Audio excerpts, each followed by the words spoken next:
channel. I'm Ashley, owner of Pie Pastry Company, a cottage bakery in Mesa, Arizona, specializing in mini fruit pies and sourdough bread. In this video, we're going to go through another discard recipe, and we're going to be mixing up chocolate chip cookies. Stay tuned to the end, and I give you some tips and tricks of what you can do with leftover dough. Okay, so this recipe should be fairly quick to throw together. What I am going to do to start is take 1 3/4 cups flour, mix with a 1/4 teaspoon of baking soda and a 1/2 teaspoon of baking powder and a teaspoon of salt. And I'm just going to mix these together like so. Okay. Set that aside. In the mixer, we're going to go ahead and add in the majority of our wet ingredients. So we're going to have our eggs, sugar, butter, and starter. One thing with this recipe I have found is you do not want to overmix anything, or you start to lose that chew that you really want with that chocolate chip cookie. So we're going to go ahead and add in our 1 egg, a 1/2 cup of granulated sugar, and then a 1/2 cup of brown sugar. Once you've added the cold butter, mix it for 35, no more than 45 seconds. We're going to go ahead and add in the sourdough starter. For this recipe, it does call for a 1/2 cup of discard. So here's a 1/4 cup.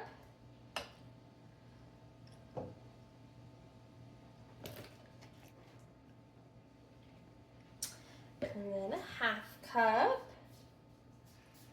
I'm going to go ahead and mix this in before we start adding the rest of our dry ingredients. So I've added in the 1/2 cup of sourdough starter. I'm going to go ahead and mix this on medium. Don't forget the vanilla, the best part of anything you bake. And then I'm going to slowly add in the flour. So kind of like the butter, we don't want to over mix this because we really don't want to lose the chew to it. So we're going to mix it just a little bit at a time.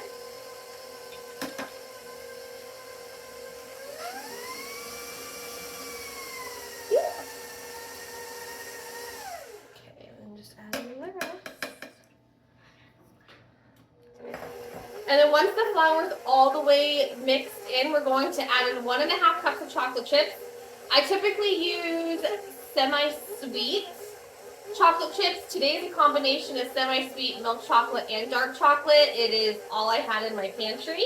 I think some little kids had gotten into too much chocolate chips the last few weeks. So once the chocolate chips looks like they're mixed in, we're going to go ahead and shut this off. We're going to scoop these and transfer them to a cookie sheet. This recipe does call for like 12 large bakery style. I am going to use a 2 tablespoon scoop today and possibly extend that to 24. I just don't need the giant cookies laying around my house this weekend. So let me go ahead and get the sheets ready and grab the scoop, and then we'll pop them into the oven. I do have the oven preheating at 375 degrees. And then we'll cook them for about 8 to 10 minutes depending on your oven. So let me get these scooped.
I actually ended up cooking these at 12 minutes.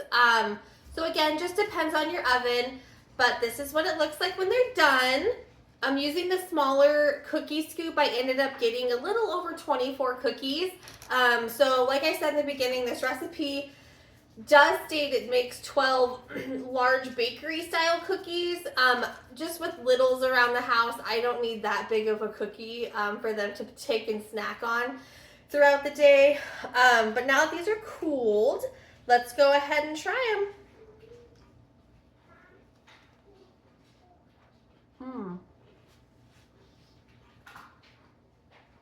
They just fall apart. Some chocolate chips in there. They're really soft and chewy with a nice crunch on the outside. I definitely would recommend this. If you have discard you want to use up, but don't necessarily need the cookies, but want to have them on hand, what you can do is still make the dough, scoop it onto a parchment-lined baking sheet, pop it in the freezer, and once they're frozen, put them into a Ziploc bag. And then when you go to bake them, you cook them 20 degrees lower than what you would do at your normal cookie. So this is 375, so you would cook it around 255. And then you add on anywhere from 5 to 7 minutes to the normal cooking time. And you'll still get cookies just like you made the cookie dough that day. I like to have a couple different batches on hand, whether it be chocolate chip, peanut butter, snickerdoodle, you name it. I like to mix up an extra batch when I am making cookies, scoop them up and freeze them. So that way later on, after the kids go to bed, I have, at least something sweet I can just pop into the oven. But I hope you try this. I hope you enjoy it, and keep following along for other discard recipes. One thing I forgot to mention is that you can freeze the dough up to 3 months. And don't forget to have 2 because it is sourdough and they're gut healthy. And thank you again for following along.